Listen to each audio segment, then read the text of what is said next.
Hi everyone, it's Lisa with East Bank Learning Center, reading you a book for Father's Day. It's called Mr. Seahorse, written and illustrated by Carle.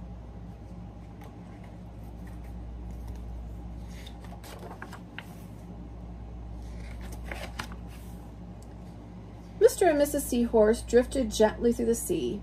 Mrs. Seahorse began to wiggle and twist this way and that.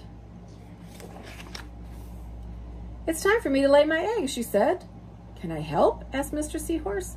"Oh, yes, thank you," said Mrs. Seahorse, and she laid her eggs into a pouch on Mr. Seahorse's belly. "I'll take good care of our eggs," said Mr. Seahorse. "I promise." As Mr. Seahorse drifted gently through the sea, he passed right by a group of trumpet fish hidden in a patch of reeds. But before long, Mr. Seahorse met another fish. "How are you, Mr. Stickleback?" asked Mr. Seahorse. "Delighted," replied Mr. Stickleback. "I just built a nest, and right away Mrs. Stickleback laid her eggs into it. Now I'm taking good care of them until they hatch." "Keep up the good work," said Mr. Seahorse, and swam on his way.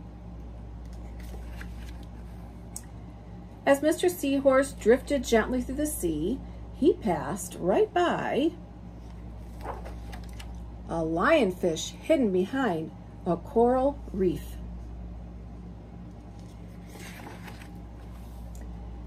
But before long, Mr. Seahorse met another fish. "How are you, Mr. Tilapia?" asked Mr. Seahorse. Mr. Tilapia couldn't answer. His mouth was full of eggs. I know," said Mr. Seahorse. "Mrs. Tilapia laid her eggs, and now you're taking good care of them until they hatch." Mr. Tilapia nodded his head. "You must be very happy," said Mr. Seahorse, and swam on his way. As Mr. Seahorse drifted gently through the sea, he passed right by several leaf fish hidden among the seaweed. But before long, Mr. Seahorse met another fish. "How are you, Mr. Curtis?" asked Mr. Seahorse. "Perfectly fine," replied Mr. Curtis. "Mrs. Curtis laid her eggs, and I've stuck them on my head. Now I'm taking good care of them until they hatch." "You are doing a good job," said Mr. Seahorse, and swam on his way. As Mr. Seahorse drifted gently through the sea, he passed right by a stonefish hidden behind a rock. But before long, Mr. Seahorse met another fish. "How are you, Mr. Pipe?" asked Mr. Seahorse. "Couldn't be better," replied Mr. Pipe.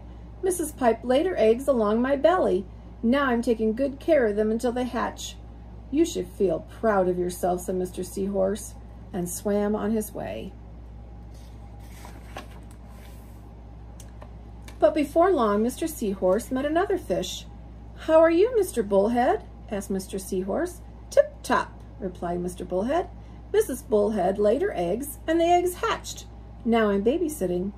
"You're doing a fine job," said Mr. Seahorse, and swam on his way. The time had come for the seahorse babies to be born. Mr. Seahorse wiggled and twisted this way and that, and at last the babies tumbled from Mr. Seahorse's pouch and swam away. One baby turned around and tried to come back into the pouch. "Oh no," said Mr. Seahorse, "I do love you, but now you are ready to be on your own." Happy Father's Day.